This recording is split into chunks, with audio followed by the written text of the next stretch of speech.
예, 지난 세 번째 시간 때 저희가 확률에서 로또 복권에 대한 시뮬레이션을 같이 디자인을 해봤습니다. 실험을 해봤죠.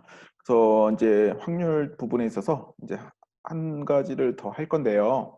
지금 이쪽에 있는 것보다 우리 네 번째 시간은 이제 실제 제가 이제 수학과 그 다음에 융합되는 어떤 소재들을 같이 이제 엮어서 이제 수업을 디자인해 본 사례들이 있습니다. 그래서 요것에 대해서 이제 나누는 시간인데요. 아까 로또 복권 했는데 로또 복권을 계속 한번 이어서 어떤 식으로 이제 수업을 디자인했는지 먼저 소개하고 그 나중에 것들을 이제 순차적으로 이번 시간에 소개를 해 드리도록 하겠습니다. 약간 로또 복권 이제 시뮬레이션만 해봤죠. 그때 이제 학생들이 로또 복권에 대한 체험을 소프트웨어를 이용해서 시뮬레이션 해볼 수도 있지만 아날로그 방법으로 해볼 수도 있다고 했습니다. 그래서 그 부분을 한번 소개를 해드리도록 하겠습니다. 예. 링크된 자료를 들어가면요, 이제 모든 학습 자료가 다 준비가 되어 있습니다. 그래서 여기 보면은 이제 어떻게 확률에 대한 수업을 디자인했냐면 한 2차 시에서 3차 시 정도의 계획으로요. 첫 번째는 로또 복권에 대한 이야기를 했고요. 그다음 두 번째는 객관식 20문제, 이제 우리가 시험 문제 봐서 모르면 찍잖아요. 그래서 찍었을 때 대박 100점이 나올 수 있을까라는 확률적인 소재를 다뤄봤어요. 그래서 그 출발은 이제 학생들에게 이제 동기 유발을 하기 위해서 다음과 같이 이제 스토리를 구성합니다. 대박이네 집인데요. 대박이 아빠는 이제 로또 복권에 관한 이야기고요. 좋은 꿈 꿨을 때 우리 로또 복권 사죠. 다음 이제 두 번째 이야기는 그 아들 대박이 이야기입니다.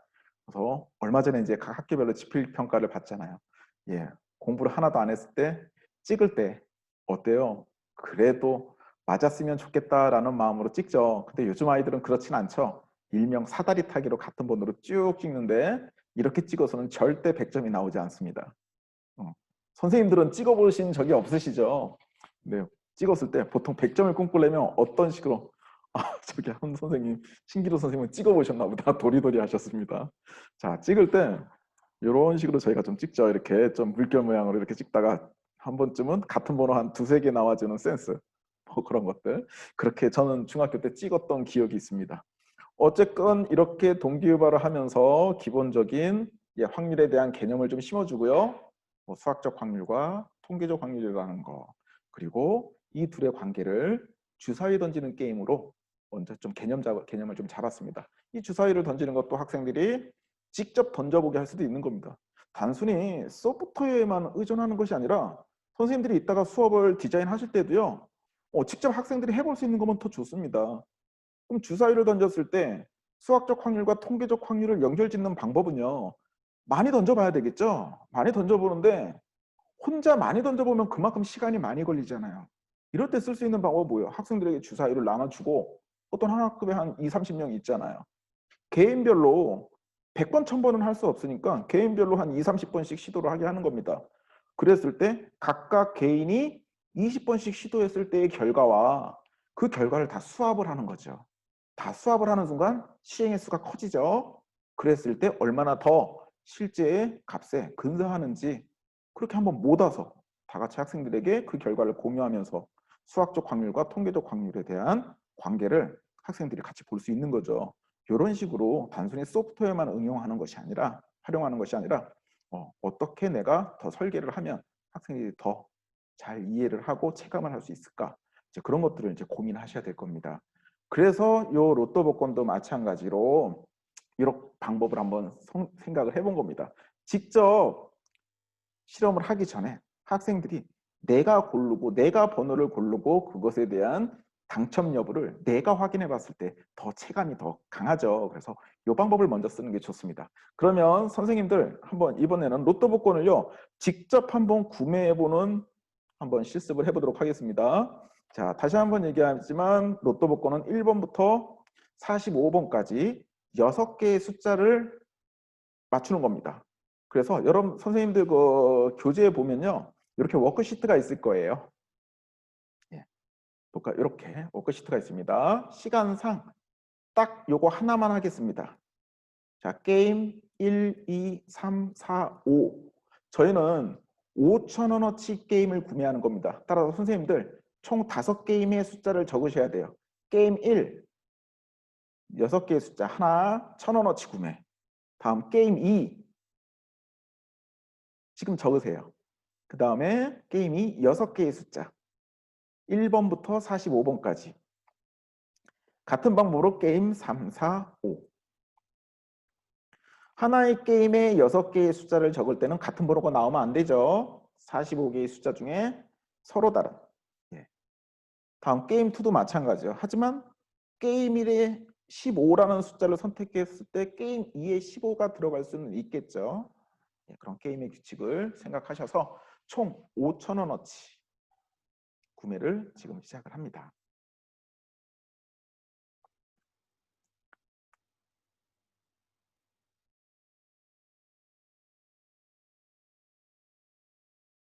자, 만약에 이 번호를 적고요. 이 번호는 가급적이면은 이 강의가 끝나면 폐기하시길 바랍니다.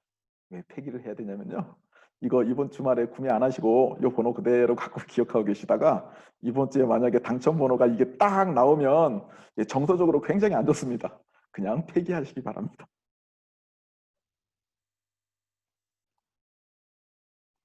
네, 얼추 이제 다 적으셨죠?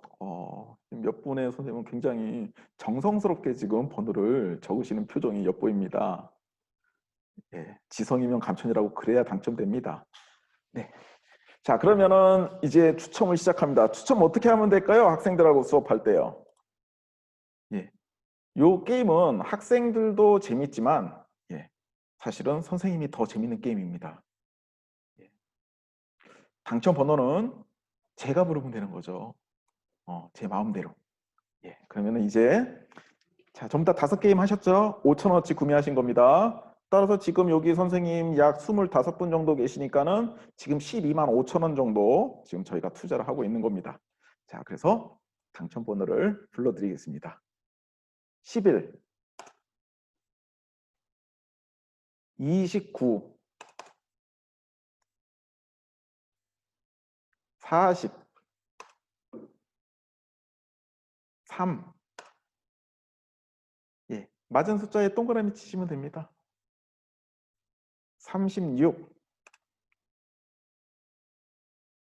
37, 보너스 번호는 안 부를게요. 어차피 5개 맞출 일은 없을 테니까요. 혹시 맞추신 분은 그때 손을 드시면 되겠습니다. 자, 그래서 일단 게임 1부터 게임 5까지 맞은 것에 동그라미를 먼저 쳐주시면 됩니다. 네, 맞은 것에 동그라미를 치고 이제 다 치신 것 같아요. 그러면 이제 뭘로 확인을 하면 되겠어요? 내가 몇 개 맞췄는가? 6개 다 맞췄으면 1등, 5개 맞추셨으면 2등 아니면 3등이 되겠죠. 다음 4개 맞추셨으면 한 게임당, 전체가 아니라요. 한 게임당 4개 맞췄으면 4등, 3개 맞췄으면 5등. 예. 혹시 2개나 1개 맞추신 분은 그냥 꽝이 되겠습니다.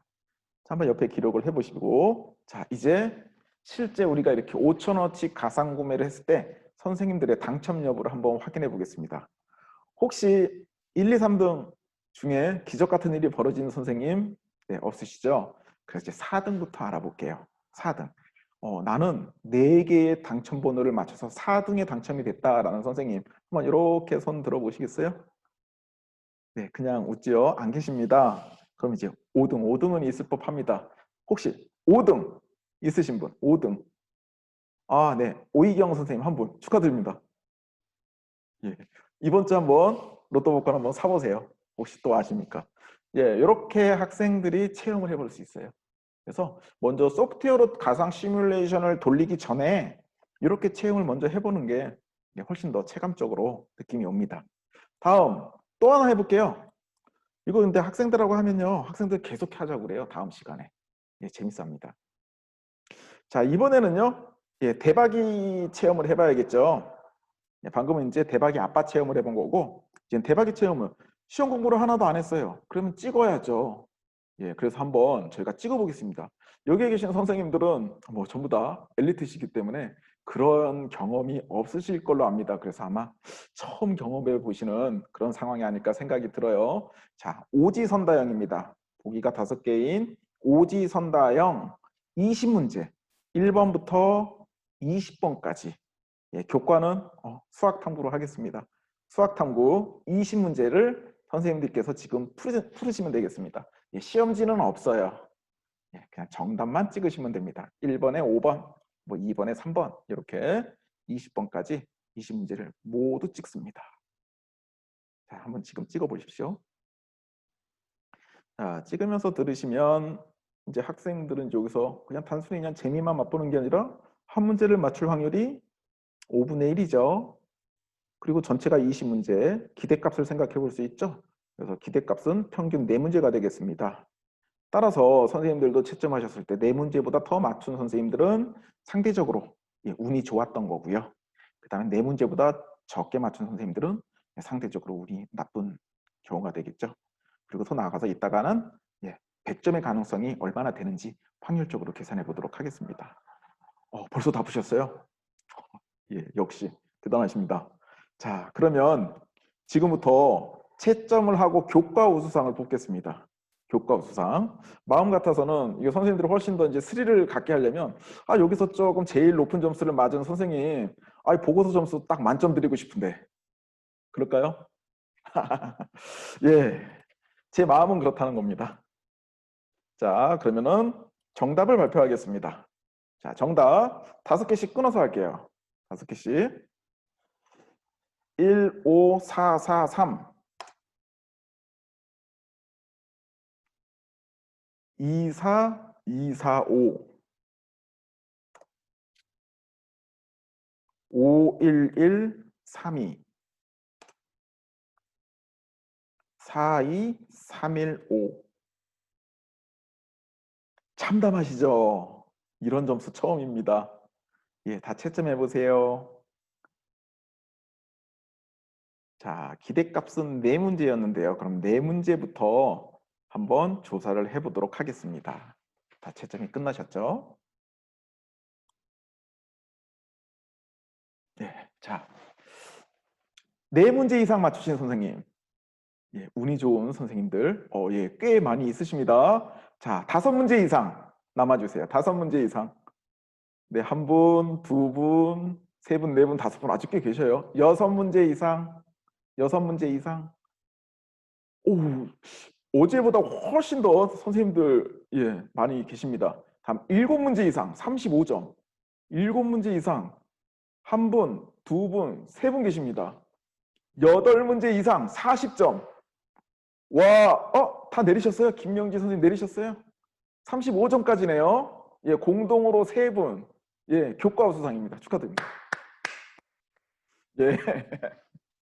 이렇게 해서 학생들이 내가 찍었을 때 과연 몇 점이나 나올까 100점 중에 잘 나와봤자 지금 7문제까지 나왔습니다. 정말 희박한 경우에 한 55점 정도 나오는 경우 봤는데요. 70점 이상은 거의 불가능에 가깝습니다. 이건 잠시 후에 알게 돼요. 지금 알게 됩니다. 지금 한번 보여드릴게요. 자, 그럼 이것에 대한 확률이 어떻게 될까? 학생들하고 계산해 볼 수 있어요. 그래서 한번 계산을 제가 보여드리도록 하겠습니다. 자, 한 문제 맞출 확률 다 알고 계시죠? 5분의 1이죠. 한 문제 맞출 확률이 5분의 1입니다.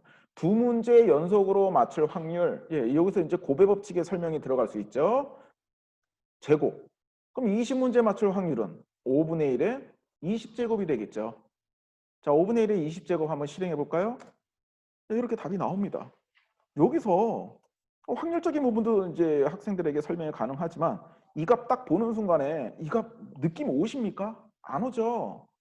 사실 우리나라의 수학 교육은 초등학교 때부터 고등학교에 이르기까지는 무조건 참값을 요구합니다. 학교 시험이든 서술형이든 논술형이든. 근데 실제 이제 대학에서 이제 공학이라든가 기술과학의 쓰임새는요, 이런 참값이 의미가 없어요. 느낌도 오지도 않고. 그래서 근사값을 더 많이 쓰죠. 자, 근사값으로 바꿔볼게요. 약 1 곱하기 10의 마이너스 14승. 1 곱하기 10의 마이너스 14승. 자, 학생들에게는요, 5분의 1의 20제곱 정도는 계산기를 이용할 수도 있지만, 뭐 올프렘 알파 같은 사이트를 이용하면은 이 정도 계산은 다 해줍니다. 그래서 그런 고학년 계산기를 이용할 수도 있지만, 만약 그게 안 된다면 학생들에게 뭘 이용할 수도 있어요. 상용 로그의 값을 이용할 수도 있는 거죠. 로그의 값을 가지고 이 값이 얼마나 작은지 소수 이하 몇 번째에서 0이 아닌 숫자가 처음으로 나오는지 그걸 확인할 수도 있습니다. 자, 얘 한번 써볼게요. 자, 소수 14번째에서 처음으로 0이 아닌 숫자가 나옵니다. 하나, 둘, 셋, 넷, 다, 여, 일곱, 여덟, 아홉, 열, 열하나, 열둘, 열셋, 열넷. 요 정도가 객관식 20문제를 찍어서 100점 맞을 확률이에요. 이게 얼마나 희박한 거냐. 로또 복권하고 한번 비교를 해볼게요. 그럼 로또 복권은 어떻게 되냐면 814만 5,060분의 1인데 약 1000만 분의 1로 한다면 10의 마이너스 7승이에요. 0점. 하나, 둘, 셋, 넷, 다, 여, 일곱. 얘가 바로 로또 복권 1등에 당첨될 확률입니다. 결국 객관식 20문제를 100점 맞을 확률은 1, 10, 100명, 1000명 중에 한 명, 만, 10만, 100만, 1000만, 억, 10억, 100억, 1000억, 조, 10조, 100조. 100조 분의 1이에요. 100조 분의 1. 참고로 이 우리 현재 전 세계 인구가 약 70억 명 정도 수준이라고 합니다. 100조 분의 1이라는 얘기는요. 전 세계 인구가 20문제를 다 찍는 이런 시뮬레이션을 한다고 해도요. 100점이 안 나올 가능성이 많다는 얘기예요. 그리고 로또 복권과 이것과의 비교를 해볼 수도 있죠. 로또 복권이 10의 마이너스 7승. 10의 마이너스 7승. 객관식 20문제 100점 맞을 확률은 10의 마이너스 14승. 결국 객관식 20문제 100점 맞을 가능성은요. 로또 복권을 연달아 2번 맞을 확률하고 똑같다는 얘기죠. 거의 비슷하다는 얘기죠. 이렇게 확률값을 비교하는 그러한 활동 문제를 제시할 수도 있습니다. 자, 참고로요. 그럼 로또 복권이 당첨될 확률과 비슷한 10의 마이너스 7승 정도가 되는 객관식 20문제는 객관식 20문제 찍는 거는 몇 문제를 찍었을 때 로또 복권 정도의 당첨 가능성이 있느냐라고 묻는다면 계산해 보면요. 15문제입니다. 15문제. 15문제 정도를 맞출 확률이 로또 복권의 당첨 확률과 똑같습니다. 자, 그래 놓고 이제 거꾸로 이제 학생들에게 이제 평가 문제라든가 이런 것들은 어떻게든 낼 수 있겠어요. 여기까지는 같이 활동을 하면서. 거꾸로 빵점 맞을 확률. 빵점 맞을 확률은 과연 어떻게 될까? 자, 아까 채점한 선생님들 혹시 생애 최초로 빵점을 맞았다 계십니까? 예, 안 계시네요. 예. 빵점 맞을 확률도 계산해 볼 수 있죠. 예, 여사건에 대한 확률로 계산해 볼 수 있습니다. 틀릴 확률 5분의 4. 5분의 4에 20제곱이 되겠죠. 예, 빵점은 생각보다 많이 나옵니다. 5분의 4의 20제곱은 약 1%. 100명 중에 1명, 100명 중에 1명은 얼마든지 빵점이 나올 수 있습니다. 자, 이렇게 학생들하고 활동을 한 다음에 그 다음에 시뮬레이션을 하는 게 바람직해요. 그래서 객관식 대박치기도요. 이건 제가 그냥 여러만 보겠습니다. 다음과 같은 화면에서 학생들이 20번까지의 자기의 정답을 마킹할 수도 있고 랜덤으로 할 수도 있고 그리고 각각의 문제, 문항수를 맞출 확률은 독립시행에 대한 확률이죠. 독립시행에 대한 확률도 값을 자동으로 계산을 해서 비교해 볼 수 있게 로또 복권과도 비교해 볼 수 있게 이렇게 실험 문서를 만들어 놨으니까 활용하실 수 있겠습니다.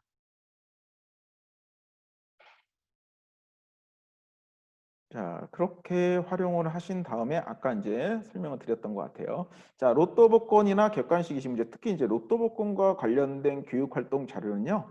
아까 소개해드렸던 10억 투자의 최후만 있는 것이 아니라 기대값을 가지고 1등 당첨자 수가 현재 나오고 있는 게 과연 정상적인 상황인가라는 것에 대한 교재와 실험 화면도 있고요. 그 다음에 최상의 조합이라는 것이 존재할까? 이 말은 이거죠. 로또 복권을 살때 1, 2, 3, 4, 5, 6. 그 번호는 웬만한 사람들은 잘 안 고르죠. 이건 당첨 안 될 거야. 하지만 1, 2, 3, 4, 5, 6이나 아까 제가 임의로 당첨 번호를 불렀던 거랑 실질적으로 당첨 확률은 똑같죠. 가능성은. 그런 부분들을 직접 실험해 볼 수 있는 그러한 자료도 있습니다. 또 더 나아가서 만약에 추천 번호를 늘렸을 때 그랬을 때 당첨 확률은 어떻게 될 것이냐. 당첨이 요즘은 2월 되지 않죠. 추천번호 넣었을 때 당첨 확률이 그만큼 희박해지면 얼마나 희박해지고 그때 2월 될 가능성은 얼마나 있는가. 그래서 미국의 파워볼 같은 경우에는 2월이 보통 한 10번, 20번 뭐 그렇게 되죠. 그렇게 되면 당첨 금액이 막 3천억 원 막 이렇게까지 올라간다고 합니다. 그런 어떤 시뮬레이션도 해볼 수 있고요. 그리고 이제 로또 복권의 시스템을 아까 소개해드린 것처럼 원주율로 바꿔서 그런 시스템을 한번 시도해 본 적도 있고요. 그렇게 해서 학생들하고 다양한 활동을 전개해 볼 수 있고, 아까 소개해 드렸던 것처럼 마지막에는 어떤 도박 중독에 대한 안전교육, 이렇게 한번 수업을 디자인해 봤습니다. 자, 이제 확률은요, 나중에 이따 가위바위보로 한 번 더 체험을 이따 인공지능 소개할 때 그때 한 번 더 소개하는 걸로 하겠습니다. 자, 이렇게 해서 이제 제가 만든 자료들이 이제 융합 수업으로 어떻게 디자인될 수 있는가에 대한 첫 사례로 확률을 소개해 드렸습니다. 자, 이번에는요, 다른 주제들로 이제 소개를 해 드리는데요.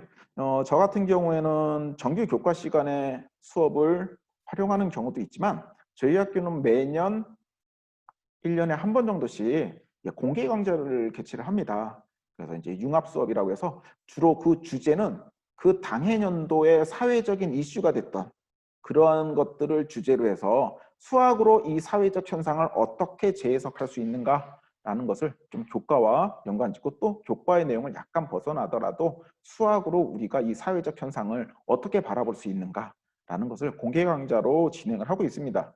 한 5년 정도 됐는데 아마 메르스가 나왔네요. 그래서 사실 이제 올해는 코로나에 대한 부분으로 지금 이슈가 되고 있지만, 약 5년 전쯤에는 이제 메르스가 처음 등장을 했었죠. 아마 2015년도였을 겁니다. 그때 메르스 아직 우리 사회는 준비되지 않았습니다라는 걸로 어떻게 준비를 했었냐면요, 한번 소개를 해드리도록 하겠습니다. 예, 다음과 같이 이제 활동 자료를 준비했어요. 그래서 이제 메르스에 대해서 당시에 그 사건이 생겼을 때 처음 경험한 일이었죠. 그랬을 때 우리나라에 이제 이 메르스 사건으로 이슈로 사회나 경제나 문화나 이런 전반적으로 어떤 영향들이 미쳤는지, 또는 본인이 경험한 사례들을 같이 나눠보는 시간을 오프닝으로 가지면서, 그 당시에 물론 지금은 너무나 보편화되어 있었지만 그 당시에는 이제 초기에 정보 제공이 중요하다, 뭐 이런 것들이 아직 안정화되지 않은 상태에서 굉장히 신상털기가 많이 이제 일어났었죠. 그리고 이제 각각 지자체별로 독자적으로 이제 움직이는 그런 것들에 대해서 이제 시민의 한 사람으로서 우리 학생들이 바라본 시각들, 그런 것들을 이제 같이 한번 생각도 해봤습니다. 예, 그리고 이제 본격적으로 전염병 확산에 대한 시뮬레이션을 이제 학생들하고 이제 같이 해보는 겁니다. 사실 여기서 수학적 이론이 이제 SIR이라는 이제 수학적 이론이 이제 나타나게 되는데요, 등장하게 되는데, 요거는 미분 방정식이라 일반 학생들이 이해하기 좀 어렵습니다. 일반고의 학생들은 최상위권 한 1등급 정도의 학생 또는 과학고 수준의 학생들이 해석할 수 있는 부분이기 때문에요, 여기서 이러한 미분 방정식의 변화를 굳이 학생들이 이해시키려고 일반 학생들에 대해서는 뭐 그럴 필요까지는 없다고 생각을 합니다. 어찌됐건 간에 기초적인 모델은 1927년도에 나온 SIR 모델이라는 걸로 지금 시뮬레이션을 해봤는데요. 세 개의 집단으로 나누는 겁니다. 감염 취약 인구, 아직 감염되지 않은 사람들 중에 면역자를 뺀 나머지가 감염 취약 인구가 되겠죠. 그 다음에 감염된 사람, 그리고 이 사람들은 회복이 되거나 사망하거나 그렇게 되겠죠. 그래서 SIR이 되는 거고요. 저는 그 모델에다가 기본적으로 사망한 사람들에 대한 집단 해서 D를 하나 더 추가를 했습니다. 자, 그것은 다음과 같은 미분 방정식으로 이루어집니다. 그래서 이러한 미분 방정식으로 이제 식을 세워서 전체 인구수에 대해서 어떻게 이게 4개의 집단이 변화되는지를 시뮬레이션을 선생님들하고 같이 한번 해보도록 하겠습니다. 자, 여기서 가상실험 있죠? 문서 중에 가상실험을 클릭해 보시기 바랍니다. 그리고 가상실험 안에 있는 257.cdf라는 파일을 실행을 해봅니다.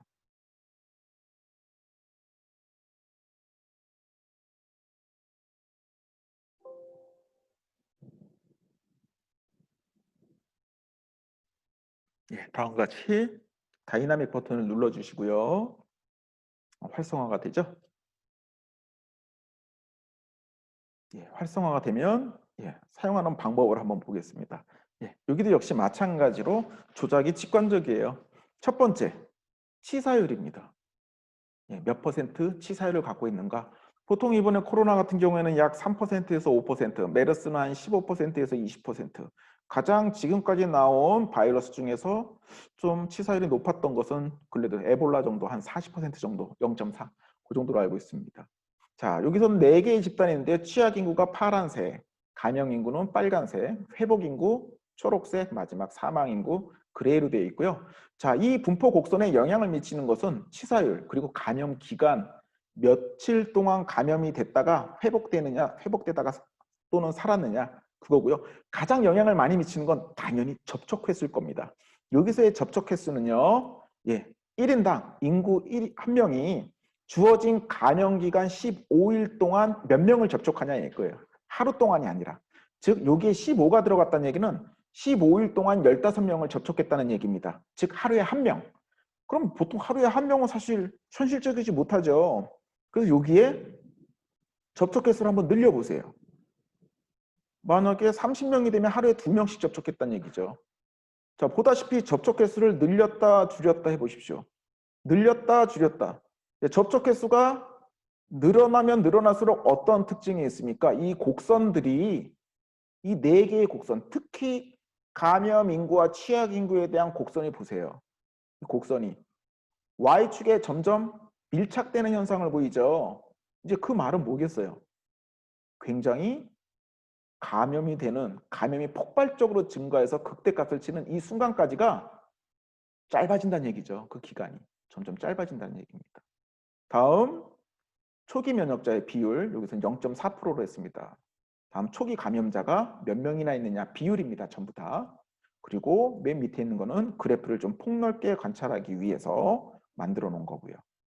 자, 기본적으로 이렇게 요 시뮬레이션 SIR 모델로 만들어진 이 실험 문서를 가지고 조작과 시뮬레이션을 익히고 각각의 변수들이 어떤 영향을 미쳤는가가 이제 파악이 끝났으면 이제 학생들하고 가상의 시뮬레이션을 해보려고 합니다. 자, 이제 가상의 시뮬레이션 상황을 제시하도록 할게요.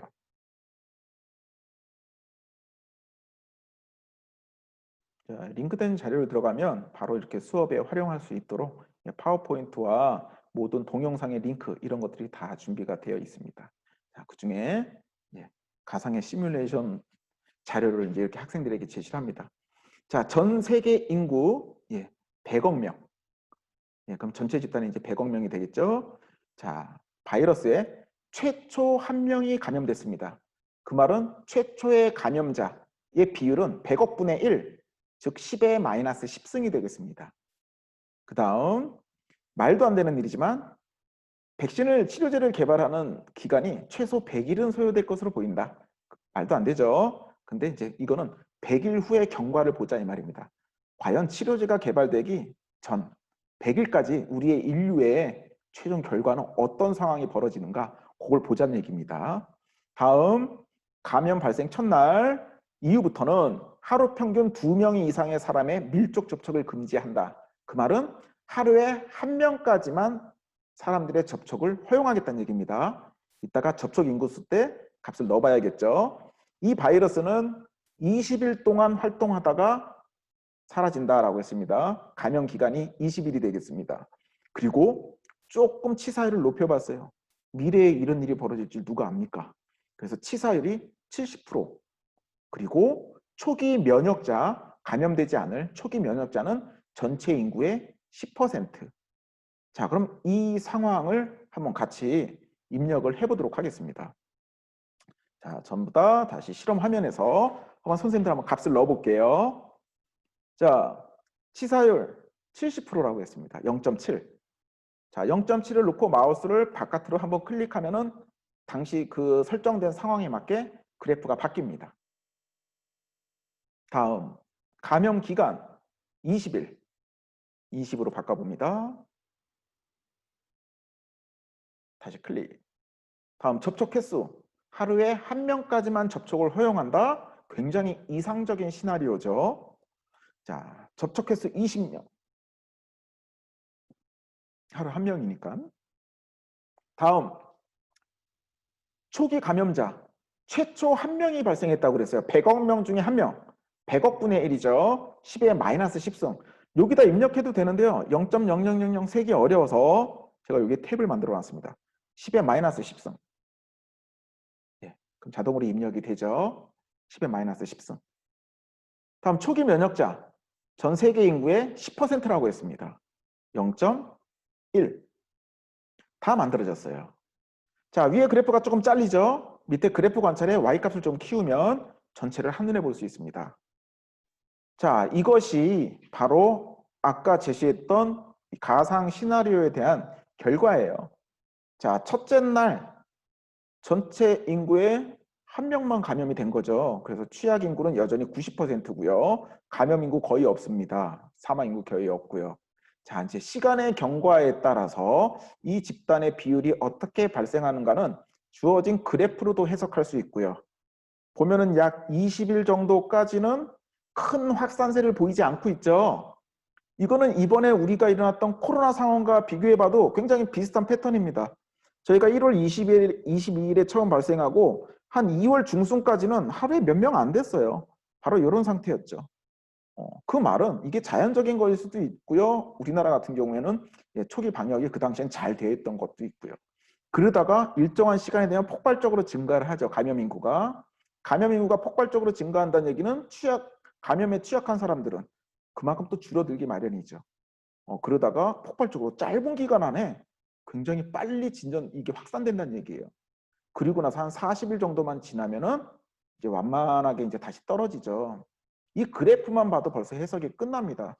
결국 초기에 잘 우리가 대처하지 못하면 20일에서 30일 사이, 한 열흘 사이에 모든 상황이 극단적으로 치닫는 거라는 거죠. 자, 이것을 구체적으로 수치를 확인해 보시기 위해서는 주어진 마우스를 원점에 갖다 대시면 여기에 작은 점이 하나 보입니다. 이걸로 움직여 보세요. 그러면은 하루하루 경과될 때마다 그 지점에서의 4개의 집단에 대한 분포 비율을 수치로 볼 수 있습니다. 이렇게 해서 자, 100일의 치료제가 개발이 된다. 그럼 100일이 지났을 때는 어떤 상황이 벌어지느냐? 취약 인구는 거의 없다시피 하고요. 이것이 의미하는 바는 이미 감염될 사람 다 감염됐어요. 그리고 감염 인구도 거의 없죠. 2%밖에 안 되죠. 이것이 의미하는 바는 이미 감염된 사람 다 감염됐고 그 감염된 사람 이미 죽거나 살거나 게임 끝났다는 얘기죠. 그럼 어떻게 게임이 끝났습니까? 회복 인구, 즉 생존 인구가 되겠죠. 전 세계 인구 100억 명 중에 26.3%만 약 26억 명만 생존했고 걷다가 10% 초기 면역자도 생존했겠죠. 약 36억 명. 그 정도 생존했고 사망 인구가 무려 61%, 61억 명 정도가 사망을 했다라는 이런 치명적인 상황인데요. 근데 이것도 가상의 시나리오도 굉장히 이상적인 부분이 있죠. 현실적이지 못한 부분이 있습니다. 그 현실적이지 못한 부분이 어딜 것 같아요? 바로 접촉 횟수죠. 접촉 횟수. 이 접촉해서 우리가 하루에 한 명씩만 접촉한다는 것은 정말 중국이나 북한처럼 통제하지 않는 한 일어날 수 없는 일이거든요. 이 값을 키워볼까요? 이 값을 키워보면 이 상황이 어떻게 되겠습니까? 극단적인 상황으로 치닫는 이 긴박한 순간이 점점 짧아진다는 얘기예요. 학생들하고 이런 활동들을 하면서 초기 방역의 중요성이 얼마나 큰지를 확인해 볼 수 있는 시뮬레이션인 거죠. 자, 학생들하고 이런 실험을 통해서 다음과 같은 보고서를 작성할 수 있게 합니다. 자, 다음과 같이 이제 활동지를 미래 시뮬레이션 아까 했던 그 시뮬레이션에 대해서 학생들이 실험하면서 100일 후에 감염 인구, 생존 인구, 사망 인구를 그래프를 해석할 수 있느냐, 그리고 분포의 비율 바라볼 수 있느냐, 이런 것들을 바라보고요. 그 다음에 조금 전에 말씀드린 것처럼 접촉 횟수가 점점 증가했을 때 이 그래프가 어떻게 바뀌는지, 그 그래프가 바뀌는 현상을 어떻게 해석할 수 있는지에 대한 질문을 던져봅니다. 자, 요것에 대한 학생 보고서를 한번 볼게요. 학생의 보고서 작성 사례를 한번 보도록 하겠습니다. 이제 학생들이 이제 작성했던 보고서고요. 자, 아까 시뮬레이션에서 학생들이 이렇게 그래프를 해석을 합니다. 자, 이렇게 그래프를 해석하고 그 데이터의 값을 분석을 하는 그 과정 속에서 학생들은 바로 아까 그 접촉 횟수의 증가에 따라서 이 그래프의 폭이 짧아지는 바로 이 구간에 대한 올바른 해석을 한 사례입니다. 바로 이 부분을 이 학생은 어떻게 골든타임이라고 이제 얘기를 한 거죠.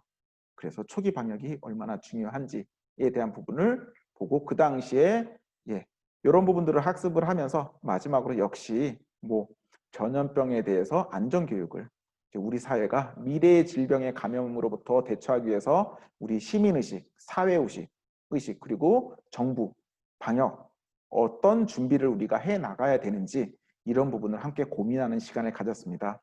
자, 요 강의 같은 경우에는요. 빌 게이츠가 우리나라에서 메르스가 생기기 바로 그 직전에 다음 병에 전염병이 출현하면 이라는 주제로 테드 강연을 한 적이 있습니다. 그 당시에 테드 강연을 하면서 전염병에 대한 어떤 준비로 사회적 기금 그 당시에 뭐 5천만 불인가 굉장히 큰 돈을 이제 기부했던 걸로 알고 있는데요. 이 빌 게이츠 같은 경우에는 이 미래 사회에서 우리 인류를 위협할 요소로 핵을 꼽지 않았어요. 핵은 이미 우리가 전 세계적으로 너무나 많이 그것을 통제할 수 있는 시스템과 이런 것들이 다 이제 준비가 됐다는 얘기죠. 그에 비해서 전염병 같은 경우에는 아직 우리가 준비되지 않았다는 겁니다. 물론 지금 코로나를 겪고 있는 상황에 많이 점점 개선되고 있지만 여전히 아직 준비되지 않은 그런 부분들이 있다는 겁니다. 자, 아마도 저도 그렇게 생각을 해요. 자, 이번 코로나를 계기로 저희도 이제 온라인 수업, 뭐 실시간 수업 해서 이제 뭐 앞으로의 미래 교육은 에듀테크다라고 얘기를 하지만 그런 것들 그리고 방역 체계가 많이 이제 개선이 될 거로 알고 있지만 그럼에도 불구하고요. 미래에 정말 영화 같은 일이 벌어질 수도 있는 거예요. 어느 한순간 원인을 알 수 없는 굉장히 위험한 치사율을 갖고 있는 바이러스가 어느 한순간 딱 등장하는 순간 아까처럼 우리가 일상생활에서 하루에 몇 명을 접촉을 하겠습니까? 수십 명, 100명 이상을 접촉하는 경우도 있지 않겠습니까? 그런 상황일 때 시뮬레이션을 해보면 우리가 준비할 수 있는 시간은 정말 며칠 안 됩니다. 단 일주일 만에 내가 왜 죽는지도 모르고 우리 인류가 왜 멸망하는지도 모르고 정말 전 인류적인 그러한 큰 재해에 맞닥뜨리는 그런 상황이 될 수 있다고 생각합니다. 어떤 그런 부분에 대한 경각심을 줄 수 있는 그런 수업 디자인이라고 볼 수 있겠습니다. 자, 이렇게 해서 전염병에 대한 부분 같이 이제 소개를 했고요. 요 지진은 제가 간단하게 이제 화면만 보여드리는 걸로 이렇게 하고 잠시 좀 휴식의 시간을 갖도록 하겠습니다. 그 다음 해에 그리고 한두 해 정도 지나서 저희 나라 꼭 1년에 한 번씩 무슨 일이 생기죠. 그래서 이제 포항 지진으로 사상 초유로 수능을 연기하는 일도 있었고 그래서 이제 지진 이제 사실은 일본 얘기로만 알았는데 지진 자연과 사람이라는 주제로 좀 융합 계기 교육을 하나 만들어 봤습니다. 자, 학습 자료를 한번 보여드리도록 할게요. 그래서 저희 나라에서 이제 경주와 울산에서 일어났던 당시의 지진에 대한 어떤 소개를 오프닝으로 하면서 제가 뭐 지구과학을 전공하진 않았지만 조금의 이제 학습 자료를 좀 준비를 이제 공부를 해가지고 지진 발생에 대한 원리 뭐 이런 것들을 이제 학생들에게 간단하게 좀 설명을 해줍니다. 단층의 종류 그리고 대표적인 단층대 세계적으로 어떻게 분포가 되어 있는지 그리고 그중에 대표적인 게 샌 안드레아스죠. 그래서 이제 동기 유발로 학생들에게 좀 시간적인 여유가 있으면 샌 안드레아스나 뭐 우리나라 같은 경우에 뭐 지진에 관한 영화도 한 1, 2년 전에 있었던 걸로 알고 있어요. 이제 그런 어떤 지진에 관한 영화를 보여줘도 좋고요. 만약 시간이 없으면 유튜브 같은 데 보시면은 한 5분짜리 짤막하게 스토리만 구성해 놓은 것도 있습니다. 그래서 영화를 시청을 해서 먼저 동기 유발을 해보고요. 자, 여기 파일들에 다 올라와 있는 파일들의 링크 줄을 클릭하면요. 다 실험 문서들이 있습니다. 여기서 눈으로 한번 볼게요. 먼저 첫 번째로 전 세계적으로 지진이 발생한 곳에 분포를 이렇게 지역의 색깔로 표시했습니다. 여기에 색깔이 진할수록 지진의 강도가 더 셌던 거예요. 그래서 이 분포에서 우리나라는 어떤 위치에 있고 일본은 어떤 위치에 있고 그 전 세계적으로 지진이 강하게 발생된 불의 고리가 형성된 것을 우리가 지리적으로 관찰해 볼 수 있는 거죠. 더 나아가서 이 매스메티카라는 프로그램 안에서는요 데이터 서버가 있어요. 이 회사에서 운영하는 그것은 이제 그동안에 있는 모든 지적 데이터, 어, 인포메이션이 아니라요. 인포메이션은 사람 믿거나 말거나인데 인포메이션 데이터가 아니라 널리지입니다. 지식 데이터, 믿을 만한, 신뢰하고 인용할 만한 데이터들을 전부 다 서버에 축적을 해놨어요. 그 서버 속에서 과거에 우리나라에서 발생했던 지진의 역사들의 그런 기록들을 여기서 다 뽑아볼 수도 있습니다. 그래서 여기 데이터를 검색해보면 조선시대 정도부터 데이터가 현재까지 문헌에 나와 있던 그런 부분들이 다 수치화돼서 기록이 되어 있어서 우리나라도 비록 일본만큼 규모가 크진 않지만 이렇게 산발적으로 지진이 꾸준하게 발생해 왔다는 것을 기록으로도 볼 수 있습니다. 그리고 이제 수학적인 부분에 이제 들어가는 거죠. 지진의 규모와 리히터 규모와 그때 방출되는 충격량, 그 충격량을 여기서는 TNT 폭탄의 위력, 에너지의 양으로 이제 좀 비유를 해봤습니다. 그래서 지진의 규모가 3일 때, 4일 때, 5일 때, 8일 때, 9일 때 그때 충격량이 어떻게 되고 그것이 영향권에 있는 살상방정이 어떻게 되는지 그것을 학생들이 우리나라 지도 속에서 찾아볼 수 있게 실험 화면을 꾸며봤고요. 일정 수준 9 이상이 되면은 그것은 거의 소행성의 충돌과 맞먹는 그런 큰 어떤 위력을 발휘한다고 합니다. 그리고 이제 여기서는 이제 수학적 계산이 되겠죠. 지진의 규모가 1 증가할 때 그때 충격량, 방출 에너지는 과연 몇 배 정도 증가하는가? 이제 이것은 아까 주어진 리히터 규모에 관한 식이 로그 식이었기 때문에 지수와 로그에 대한 연산을 활용을 해서 학생들이 지필 계산으로 수행할 수 있습니다. 이런 수학적 요소가 이제 같이 들어가는 겁니다. 그리고 이제 학생들에게 실제 한번 시뮬레이션 되는 상황을 보는 겁니다. 자, 지진파는 뭐 실체파와 뭐 표면파, 그리고 실체파는 P파와 S파가 있는데 그런 것들이 지면에 도착했을 때 이 지각에 어떤 영향을 주는지, 어떤 식으로 지면에 영향을 미치는지를 직접 시뮬레이션을 한번 해보고요. 이때 도달하는 P파와 S파의 시간차, 즉 PSC라고 중학교 때 배우더라고요. 과학 교육 과정을 봤더니 이 PS 차가 지진에 발생하는 시점이 어디냐에 따라서 최소 1, 2초에서부터 최대 뭐 4, 5초 이 정도 시간이 있는데 바로 이 PS가 나중에 도착하는 게 훨씬 더 충격량이 크거든요. 그래서 먼저 도착하는 지진파를 보고 조기 경보를 했을 때 이 PSC를 활용해서 조기 경보를 했을 때 우리가 이런 긴박한 상황에서는 1, 2초가 굉장히 중요한 시간이거든요. 그래서 조기 방역이 얼마나, 초기 경보 시스템이 얼마나 중요한지 일본의 사례를 통해서 같이 생각해 볼 수 있겠습니다. 그리고 그 이후에 나오는 표면파도 역시 마찬가지로 실험을 해보고요. 그 다음으로 이제 그 당시에 우리나라에 이제 지진이 발생했을 때 이제 정말 중요시하게 됐던 게 바로 뭐예요? 지진. 그 당시에 우리 울산에서 규모가 크지도 않았는데 막 집이 무너져 기와 지붕이 쓰러져 내리고 그랬잖아요. 그랬을 때 이제 일본의 이제 내진 공법, 내진 설계의 의무화, 뭐 이제 이런 것들이 이제 우리나라도 이제 그 중요성이 부각이 됐었죠. 그래서 학생들에게 이제 몇 가지 내진 공법과 그것이 설계된 건축물을 이제 소개를 해줍니다. 그래서 내진 공법은 크게 세 가지 정도로 소개를 했습니다. 이렇게 보강재를 덧대는 내진 구조와 그 다음에 엘리베이터나 이런 가운데 정중앙에 제진 장치, 좀 흔들림의 충격을 흡수해주는 제진 장치를 설치하는 제진 구조. 그리고 마지막으로 가장 효과가 좋은 면진 구조입니다. 요 밑바닥, 건축물의 밑바닥에서 충격량을 흡수해주는 면진 장치. 이 세 가지를 직접 해볼 수는 없기 때문에 시뮬레이션으로 돌려봤을 때 얼마나 흔들림이 적은지 이런 것들을 학생들하고 같이 실험을 해봅니다.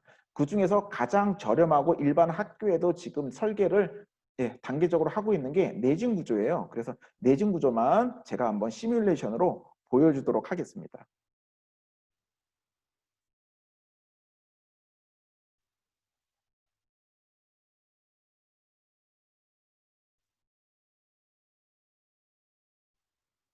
예, 화면이 열렸고요. 자, 이제 보십시오. 예. 자, 층수를 한 10층 정도로 올려볼게요. 한 10층 정도 올리고 지금 가로로 표현되어 있는 게 이게 바로 내진 장치입니다. 보강재를 덧댄 거고요. 자, 이제 시간 조금 줄여야겠네요. 예. 자, 시간에 따라서 지금 요것을 됐을 때, 자, 안 됐을 때를 먼저 해볼까요? 이걸 안 됐을 때. 그랬을 때 시간의 흐름에 따라서 보세요. 지금 얘를 최대한 낮췄었죠. 이 보강제를 최대한 낮췄을 때 시간에 따라서 예, 지진파가 왔을 때 건축물이 이렇게 흔들리는 겁니다. 이렇게. 심하게 뒤틀리죠. 무너집니다. 자, 이랬을 때 이제 보강제를 강하게 대면 될수록 자, 이 흔들림이 어떻게 달라지는지. 밑에만 약간 흔들리고 위에 거의 흔들림이 없죠. 자, 이런 공학적인 어떤 기술, 건축물조차도 그냥 무작정 하는 것이 아니라 여기도 사실 이제 미분 방정식이 들어가는데 그건 학생들이 이해할 수는 없고 이제 제가 이제 설계를 해 놓은 건데 이렇게 소프트웨어적인 시뮬레이션을 통해서 우리가 생각했던 이론이 어떻게 어느 정도 성립할 것이냐, 어느 정도 효과를 가질 것이냐라고 시뮬레이션을 해보고 그러고 나서 이제 본격적인 이제 건축 설계 활동이 이제 이루어지겠죠. 자, 근데 이것도 어찌 됐건 간에 시뮬레이션만이기 때문에 실감은 좀 덜 할 것 같아요. 그래서 이제 마지막으로 이제 학생들하고 어떤 활동을 하냐면요. 여기 화면처럼 직접 실험체를 만들어 보는 겁니다. 자, 그럼 이 직접 실험체는요. 인터넷에 예, 지진 키트라고 하면요. 초등학생부터 쉽게 만들어 볼 수 있는 그런 키트가 한 15,000원 그 정도에 팔고 있어요. 그 키트 하나에 방금 제가 소개해 드렸던 내진 장치, 재진 장치, 면진 장치 이런 것들을 아주 쉽게 빨대를 이용해서 건축물을 세우는 거예요. 그렇게 해서 만들어 보고 실험해 볼 수 있는 어떤 키트가 있습니다.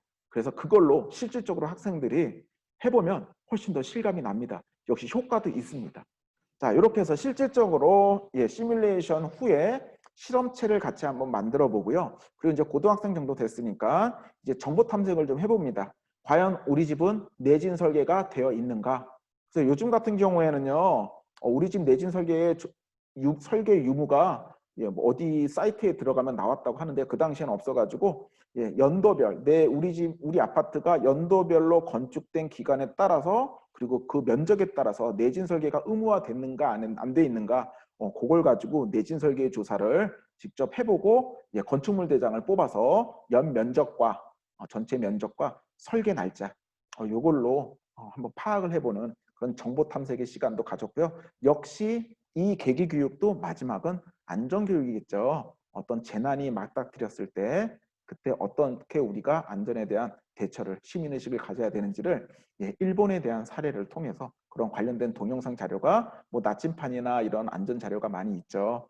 그런 것들을 활용해서 안전 교육을 같이 했습니다.